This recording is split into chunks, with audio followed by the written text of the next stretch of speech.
Dieu vivant si vous n'avez jamais expérimenté sa vie. Nous sommes arrivés à une époque où je dis au Seigneur, si tu n'agis pas, on ferme le logo. Je vous dis la vérité. Le jour qu'il n'y a plus rien, je ferme le logo. Vous allez apprendre que le chauffeur est parti. Il est parti en Australie. Je ne peux pas venir me chercher là. Parce que là, je vais dans un tas de jeûne et prier jusqu'à ce que le ciel tombe sur ma tête. Mais je crois que Dieu nous précède déjà. Amen. Ici, Luc chapitre 4, c'est le ministère du Messie. C'est, en fait, le Seigneur annonce déjà à l'avance la mission que le Père lui a donnée. Mes amis, dans Luc 4, nous voyons la démonstration de ce ministère. Je suis la joie parce que je sais que Dieu, mes amis, a déposé des choses terribles. Amen. Oh oui, je vous dis, les sorciers, eux-mêmes vont venir confesser. Il faut inviter tous les sorciers de la France, tous. Les rosicruciens, les maçons, tout ce monde, il faut les inviter. Ils verront que notre Dieu n'a rien à voir avec le catholicisme, tout l'église, le catholicisme, le protestantisme, l'évangélisme, tout ça, là, ça n'a rien à voir. Que c'est un Dieu réel. Dans Luc 4, c'est le Messie. Le Père présente le Messie. Mais avant que le Messie ne puisse exercer son ministère, il a d'abord été envoyé vers Satan. Le dernier Adam. Il est allé voir Satan dans le désert. Parce que Satan aime le désert. C'est là que le Saint-Esprit l'envoie à chaque fois. Avec les démons. Alors Jésus est allé d'abord dans le désert. Pourquoi? Parce que la Bible dit que lorsqu'un esprit impur est sorti d'un homme, dans Matthieu 12, 43, 45, il va par des lieux arides dans les déserts.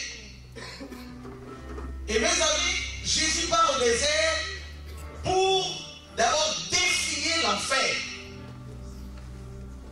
Parce qu'il ne peut pas aller dans les villes tout de suite pour libérer les gens que l'enfer détenait sans avoir au préalable défié l'enfer dans leur propre camp. Vous avez un Jésus révolutionnaire, mes amis. Il est rentré dans le camp de Lucifer, dans le désert. Il a défié l'enfer. Il a défié tous les sorciers. Tous les magiciens qui détiennent ta famille, qui tiennent ta famille dans l'esclavage. Jésus est rentré dans leur camp. Avant la croix, il les a défiés. Pendant 40 jours. Et quand il finalise, il était d'abord rempli du Saint-Esprit. Il a confronté les puissances occultes pendant 40 jours. Il a mené une lutte terrible afin de pouvoir libérer les villes entières, des synagogues. Et quand il a remporté cette victoire, la Bible dit qu'il sort de là, au verset 14, il était revêtu de la puissance d'en haut. Alléluia.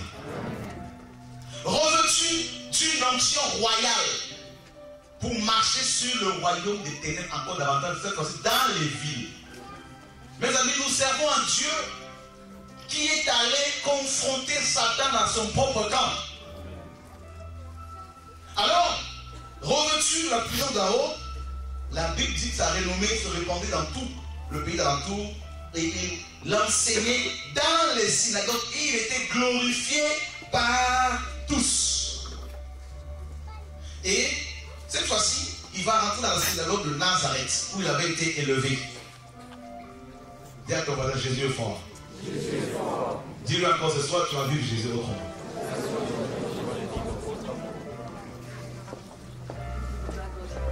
L'année 2009, là, nous allons vivre Jésus au trône. Un Jésus qui amène le réveil. Un Jésus qui amène.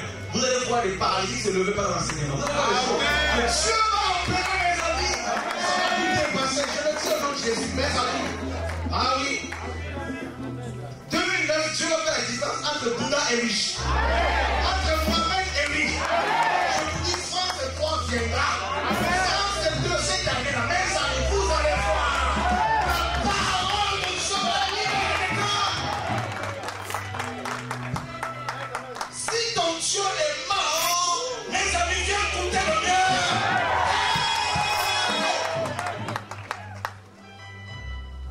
Cette année-ci, rien chez nous, nous fermons tous les domaines. Nous fermons tous les domaines.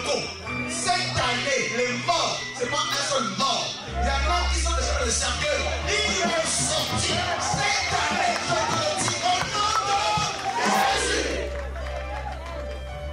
Ces 3 jours, je ne sais pas si on va continuer la semaine prochaine parce que ça va être quelque chose. Dieu m'a dit le voyage le plus vrai, c'est sur Paris. Je dors comme ça, Dieu me fixe. Il me dit reste sur Paris. Programme sur programme. Mes amis, c'est parti. Dis à ton voisin, c'est parti.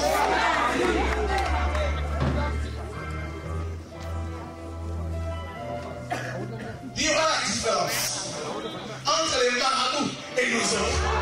Vous savez, tous ceux qui vont consulter les marabouts vont venir ici. Consultation gratuite. Parce qu'il y a un parent de connaissance. Et oh, Jésus est le prophète par excellence. Vous allez vivre. J'aime le Seigneur. Mes amis, il sera dans la synagogue où il avait été élevé. Il fallait que les Nazaréens voient que cet homme n'était pas un enfant ordinaire. Les grands frères du quartier.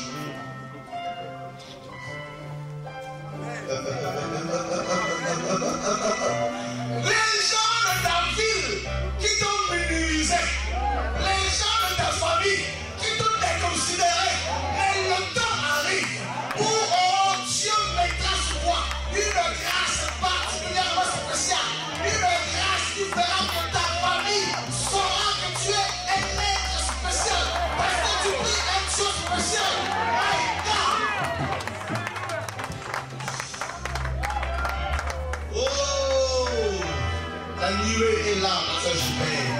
Les anges sont dans la joie parce qu'ils aiment l'évangile. Jesus. Il prend les choses de vie. Je vous dis, Dieu cherche des cadeaux. Dieu cherche des hommes, des vases qu'il va utiliser dans ce temps dernier, mes amis, pour démontrer la véracité de son existence, la véracité de sa présence.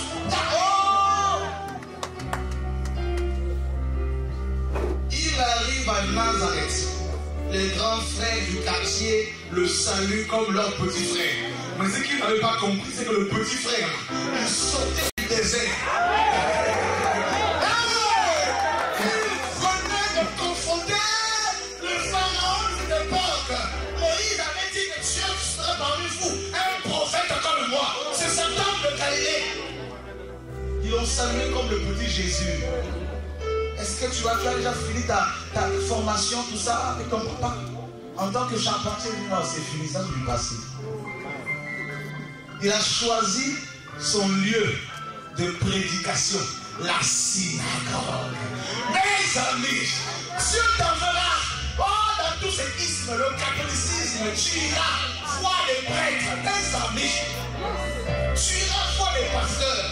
Il t'enverra la Fédération protestante de France, où il y a des handicapés, des aveugles spirituels. Mes amis, tu vas y arriver avec un autre évangile. Un évangile de puissance.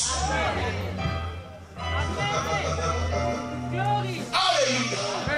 Il y a quelque chose qui manque. Dieu est pressé ce soir. Il y a des femmes qui vont être saisies par une onction nouvelle. Il y a des guerrières que Dieu va utiliser pour les envoyer dans toute l'Europe, pour proclamer le message du temps, le message de la fin de temps, parce que les cieux s'ouvrent, et Dieu libère sa gloire sur ta vie.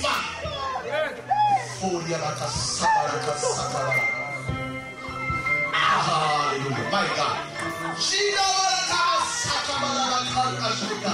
Tu ne sais pas encore pourquoi Dieu t'a amené ici. Tu ne sais pas encore pourquoi Dieu t'a déplacé aussi loin. Mais Dieu me dit aujourd'hui, va derrière. Dans quelques semaines seulement, une nouvelle émission de ta vie pour. Oh! Lève les yeux et regarde. Lève les yeux et regarde. Lève les yeux et regarde. Regarde, le Seigneur tourne autour de cette salle. Le Seigneur tourne autour de cette salle. Regardez, regardez, regardez. Vous verrez, vous verrez. Si vous croyez, vous verrez. La puissance, la puissance, la puissance.